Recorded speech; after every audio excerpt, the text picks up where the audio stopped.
L'Europe à la une, bonjour Daniel Cohn-Bendit. Bonjour Maxime Soutek. Dany, le Parlement européen a épluché les notes de frais déposées par plusieurs partis d'extrême droite, le FN, le FPÖ autrichien, la Ligue en Italie. Et le Parlement a découvert une dépense de 427 000 € qu'il trouve douteuse. Oui, alors ce groupe s'appelle l'Europe des Nations et des Libertés. Comme vous l'avez dit, il y a donc le parti FPÖ au gouvernement, il y a la Lega qui veut rentrer au gouvernement en Italie, il y a le Front National et il y a le parti d'extrême droite hollandais de Geert Wilders. Alors, depuis maintenant 1 an, les comptes de remboursement des frais de ce groupe sont scrutinés. D'ailleurs, il y a eu un cabinet indépendant qui déjà il y a 1 an avait dit attention, vos dépenses ne sont pas conformes. Ça a continué. La commission budgétaire a retoqué 427 000 € parce qu'il y a des dépenses un peu bizarres.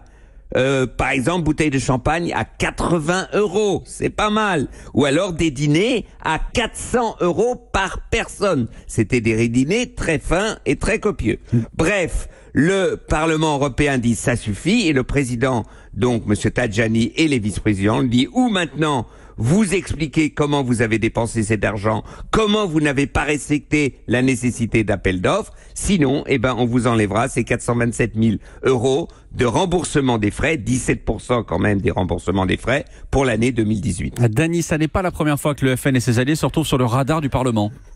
Eh bien, oui, il y a toujours cette histoire donc d'assistants parlementaires. Donc ça fait, et là, il s'agit de 7 millions d'euros que le groupe et le FN devraient rembourser. Donc c'est vrai que l'extrême droite aujourd'hui plume, mais vraiment avec une aisance incroyable, plume en fait le budget du Parlement européen. Ça maintenant c'est avéré. Alors comment ça va se finir cette histoire, disons d'assistants parlementaires, on ne le sait pas encore. Ouais, pour l'instant le jugement n'a pas été, le procès n'a pas eu lieu, le jugement n'a évidemment pas été rendu. Pour vous, Dany, il y aurait comme un paradoxe quand on sait que ces partis, notamment le FN, critiquent le côté trop coûteux de l'Europe? Alors, ce qui est intéressant, ce groupe s'appelle l'Europe des Nations et des Libertés. En fait, ça devrait s'appeler l'Europe des Nations et des Libertaires. Pourquoi? Parce que c'est en fait, ce groupe est le Black Bloc du Parlement européen. Il dit, il faut casser ce qui vous casse. Donc, comme l'Europe nous casse, on va casser l'Europe. Et donc, ils se foutent complètement des règles.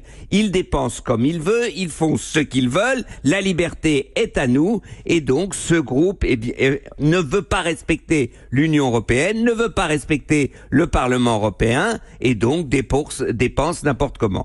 Mais je crois, et j'en suis persuadé, que ça va mal se terminer pour ce groupe et que le Front National et d'autres groupes devront rembourser pas mal d'argent au Parlement européen.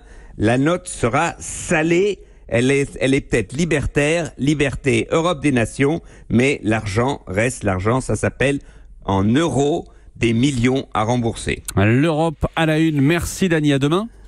À demain Maxime. Ciao, ciao. Europe.